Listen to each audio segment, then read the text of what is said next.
본문의 생명의 말씀 요한복음 6장 1절부터 14절 말씀입니다. 한 절씩 교독하시고 14절 합독하시겠습니다. 제가 먼저 읽겠습니다. 그 후에 예수께서 디베라의 갈릴리 바다 건너편으로 가시매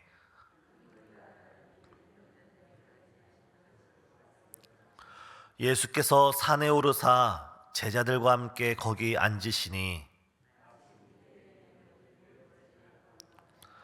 예수께서 눈을 들어 큰 무리가 자기에게로 오는 것을 보시고 빌립에게 이르시되 우리가 어디서 떡을 사서 이 사람들을 먹이겠느냐 하시니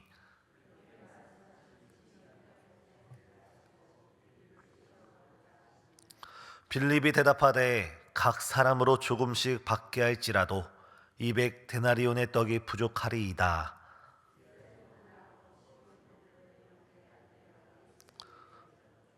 여기 한 아이가 있어 보리떡 5개와 물고기 2마리를 가지고 있나이다. 그러나 그것이 이 많은 사람에게 얼마나 되겠사옵나이까.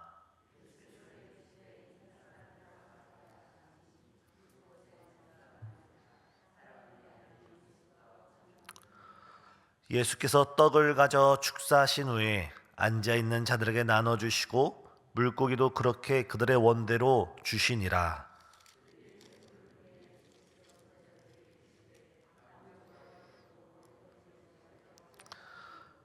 이에 거두니 보리떡 5개로 먹고 남은 조각이 12바구니에 찼더라. 그 사람들이 예수께서 행하신 이 표적을 보고 말하되 이는 참으로 세상에 오실 그 선지자라 하더라. 아멘. 오늘 본문 오병이어의 말씀은 요한복음에 나타난 예수님의 4번째 표적입니다. 그런데 이 오병이어의 말씀은 요한복음에만 나타나는 것이 아니라 마태복음, 마가복음, 누가복음 모든 복음서에서 동일하게 다 다루고 있는 예수님의 행적이기도 합니다. 따라서 오늘 말씀은 요한복음 본문에만 국한되어 말씀드리는 것이 아니라 모든 복음서를 함께 살펴보도록 하겠습니다. 예수님께서 디베라의 갈릴리 바다의 건너편 한 산에 오르셨습니다. 그러자 많은 무리들이 예수님을 보고 예수님이 행하신 그 기적과 이적들을 보고 예수님을 따라 그 산에 오르기 시작합니다. 이때 예수님께서는 자신에게 나오는 그 큰 무리를 주목하여 보시고 그 마음에 사랑과 긍휼의 마음을 가지십니다. 마태복음 14장 14절에선 이 대목을 가리켜서 예수님께서 자신을 향하여 오는 그 큰 무리를 보시고 불쌍히 여기셔서 그들의 육신의 질병을 고쳐주셨다라고 기록되어 있습니다. 사랑하는 성도님, 우리가 이 시간 예수님께 믿음으로 나아갈 때 주님께서 우리를 보시고 긍휼히 여기시고 우리의 육신의 질병을 고쳐주시는 주님이신 줄 믿습니다. 또한 마가복음에서는 예수님께서는 자신을 향해 나오는 그 큰 무리를 보시고 그들이 마치 목자 없는 양과 같아서 그들에게 천국 복음을 가르쳐 주셨다라고 기록되어 있습니다. 예수님께서는 우리의 육신의 질병뿐만 아니라 이 시간 우리의 영적 갈급함, 우리의 영혼의 방황까지도 하시고 우리에게 길과 진리와 생명이 되셔서 우리의 인생에 참 하나님 아버지의 뜻을 가르쳐 주시는 참 선생님이신 줄 믿습니다.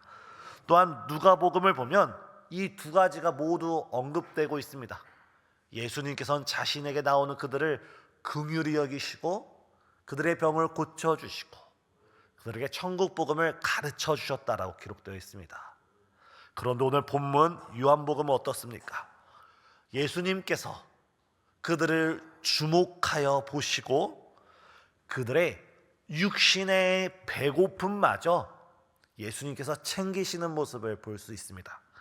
사랑하는 성도님, 이 시간 우리가 우리의 선한 목자 되신 예수님께 믿음으로 나아가기만 한다면 주님은 우리의 육신의 질병을 고쳐주시고 우리의 영혼의 갈급함을 채워주시고 우리가 오늘 하루를 살아가는 일용할 양식을 우리 예수님께서 해결해 주시는 주님이신 줄 믿습니다. 지금 우리가 주님께 나아갈 때 주님께서 이 많은 무리들 가운데 각 심령 한 명 한 명을 주목하여 보시고 질병으로 고통당하는 자, 삶의 방황 가운데 있는 자, 그 밖에 삶의 현실적인 문제 앞에 끙끙 마음을 앓고 있는 그 모든 이들의 고통을 보시고 주께서 맞춤형 은혜를 우리에게 베풀어 주십니다. 이때 우리는 지금 우리를 기다리시는 예수님께 나아가야 합니다. 긍휼의 마음을 가지시고 우리를 불쌍히 여기는 마음을 가지시고 참 사랑과 은혜의 마음을 가지시고 우리를 기다리시고 우리를 바라보시는 우리 주님께 나아가는 이 시간 되시길 예수님의 이름으로 축복합니다.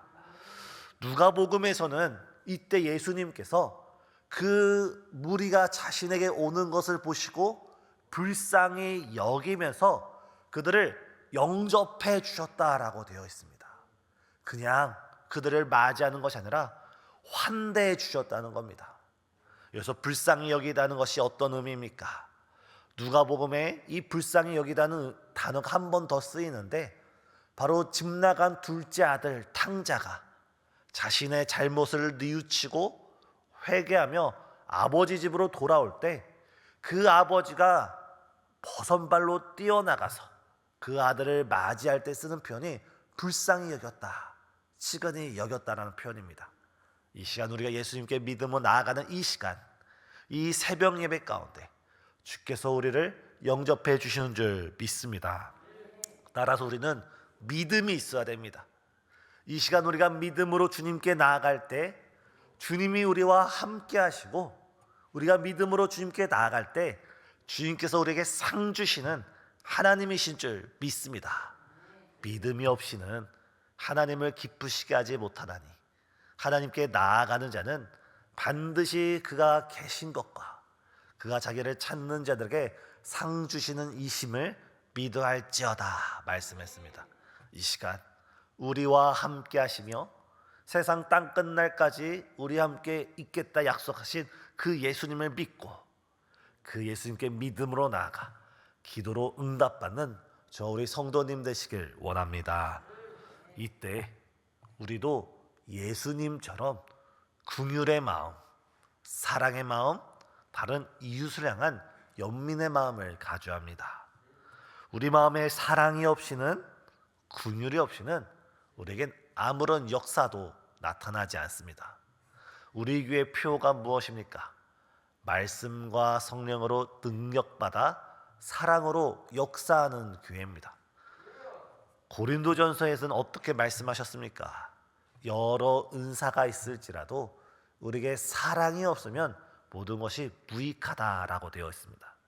지금 예수님께서는 자신에게 오는 많은 무리들을 보시고 그들을 향한 사랑 가운데, 그들을 향한 긍휼 가운데 한 영혼 한 영혼 고치시고 한 영혼 한 영혼 가르쳐 주시고 한 영혼 한 영혼 영접해 주셔서 그들의 영혼과 그들의 전 인격을 회복시켜 주시는데 지금 예수님과 함께 있는 그 제자들은 그 사랑의 마음이 떨어져 가고 있었습니다. 그 사랑의 마음이 부족했습니다. 아니 어찌 보면 그 제자들은 좀 신경질적으로 좀 불평과 불만 가운데 많은 사람들을 맞이하고 있었습니다. 왜냐하면 예수님께서 그 갈릴리 바다 건너편에 있는 빈들 혹은 그 산에 오르신 이유는 이 제자들이 오랜 전도 활동을 마치고 돌아왔을 때 예수님께서 이 제자들을 쉬게 하시려고 그쪽으로 건너가셨기 때문입니다. 제자들이 이제 좀 쉬자라고 할 때 많은 무리들이 오고 있는 걸 보고 예수님께서는 긍휼의 마음을 바라보시는데 제자들은 그 목자 없는 양과 같은 큰 무리를 긍휼의 마음으로 바라보는 것이 아니라 사명으로 바라보고 사역으로 바라보는 것이 아니라 일로서 부담으로서 그들을 바라보고 있다는 것입니다. 이때 예수님께서는 제자들에게 이렇게 말합니다. 저들에게 먹을 것이 없다. 너희가 먹을 것을 주어라. 너에게 먹을 것이 있느냐? 이때 빌립이 이렇게 말합니다. 이들에게 조금씩 먹게 할지라도 200데나리온의 돈이 부족합니다. 200데나리온도 부족합니다. 이 데나리온은 성인 남성의 하루 일당으로 볼 때 200데나리온은 결코 적지 않은 꽤 큰 액수가 됩니다. 이 빌립은 현실적으로 우리가 어떻게 많은 사람들의 끼니를 우리가 해결해 줄 수 있겠습니까? 하면서 현실적으로 그럴 수 없다라고 말씀을 합니다. 이에 이 옆에 있던 안드레가 빌립의 말씀을 받아서 공을 받아서 이어서 이야기합니다. 주님, 우리에게 있는 것은 고작 보리떡 5개와 물고기 2마리가 전부입니다. 이것은 한 소년이 먹기에도 적은 금액인데 어떻게 큰 무리를 먹일 수 있겠습니까? 이처럼 제자들은 예수님께서 너에게 떡이 몇 개가 있느냐, 너희가 이 떡을 사서 이 사람들을 먹이겠느냐 물을 때 그들은 현실적으로 그들의 배고픔을 주목한 것이 아니라 자신의 상황의 현실을 바라보면서 우리가 할 수 없나이다 라고 고백을 합니다. 사랑하는 성도님, 주님께서 우리에게 떡이 몇 개나 있느냐, 너희가 이 일을 할 수 있느냐 물으실 때는 우리의 힘으로 감당하고자 우리의 능력과 우리의 재능으로 감당하라고 우리에게 말씀하시는 것이 아닙니다. 우리가 어떤 일을 맡기시고 어떤 사명을 주께서 맡기시는 것은 나의 힘이 아니라 하나님의 힘으로, 나의 능력이 아니라 하나님의 능력으로 감당하라고 우리를 부르신 줄 믿습니다. 이때 사랑이 없고 현실적이고 계산적이던 그 두 제자의 물음 속에 한 소년이 등장합니다. 어찌 보면 오늘 본문에서 가장 감동적인 장면은 예수님의 물음 속에 한 소년이 보리떡 5개와 물고기 2마리를 주님께 가지고 나왔다는 데 있습니다. 오늘 본문 9절입니다. 우리 안드레가 이렇게 말합니다.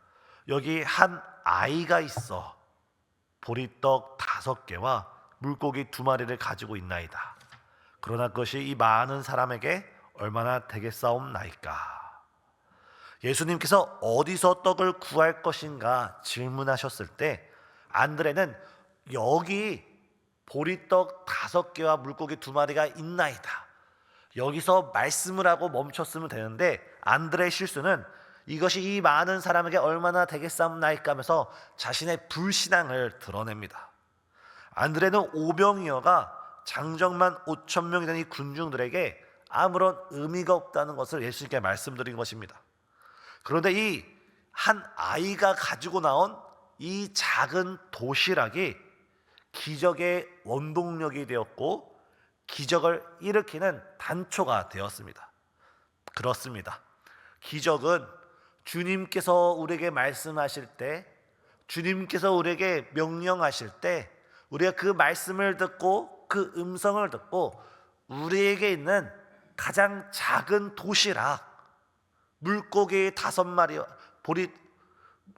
보리떡 5개와 물고기 2마리 같은 아주 작은 도시락을 우리가 주님께 가지고 나아가기만 한다면 주께서는 우리를 통해 오병이어의 역사를 일으켜 주시는 줄 믿습니다.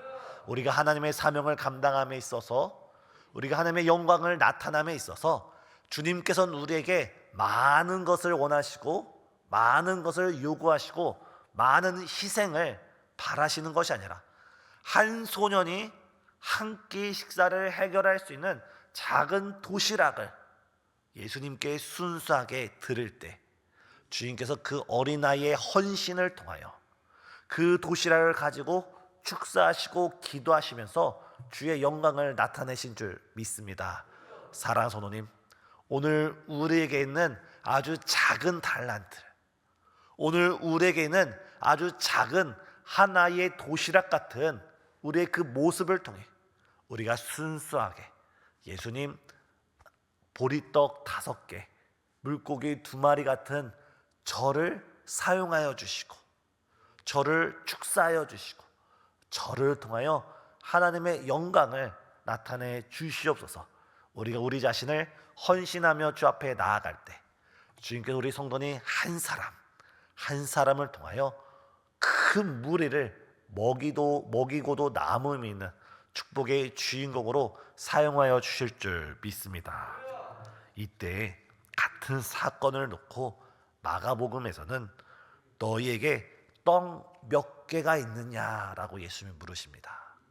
주님께서는 너희가 먹일 수 있느냐, 너희가 감당할 수 있느냐, 너희가 이 문제를 해결할 수 있느냐 물으신 것이 아니라 너희에게 몇 개가 있느냐, 우리의 있는 모습 그대로를 요구하고 있습니다. 지금 이 시간 우리 모습 그대로, 현재 이 모습 그대로 우리 주님께 믿음으로 나아가시면서 주님이 쓰시고자 하실 때 기쁨으로 쓰임받는 우리 모든 성도님 되시길 원합니다. 이때 예수님께서 그 많은 사람들을 자리에 앉게 하시고 그 보리떡 5개 물고기 2마리를 축사하시고 많은 사람들에게 떼어주기 시작합니다. 근데 어떤 놀라운 역사가 일어납니까? 한 아이가 먹고도 어찌보면 부족할 수 있는 그 작은 도시락이 성인 남성만 5,000명, 전체 추산할 때 적어도 2만 명이 되는 그 큰 무리를 먹이고도 12광주리가 차고 남는 귀한 역사가 시작되었습니다. 우리가 예수님께 나아가고 우리의 작은 몸을 헌신하며 드릴 때 주님께서는 정말 작은 오병이어가 12광주리에 가득 찬 것처럼 우리의 인생을 가득 차는 충만한 인생으로 변화시켜 주실 줄 믿습니다. 지금 이 시간 우리를 기다리고 계신 예수님, 우리의 모든 문제를 해결하시고자, 우리를 영접하시고자 우리를 기다리시는 예수님께 믿음으로 나아가시고 그 예수님의 말씀 앞에 우리 삶을 온전히 헌신하면서 드릴 때 오늘 본문에 등장한 한 아이의 아름다운 은혜가 오늘 이 자리에 있는 모든 성도님에게도 동일하게 역사하실 줄 믿습니다. 기도하시겠습니다.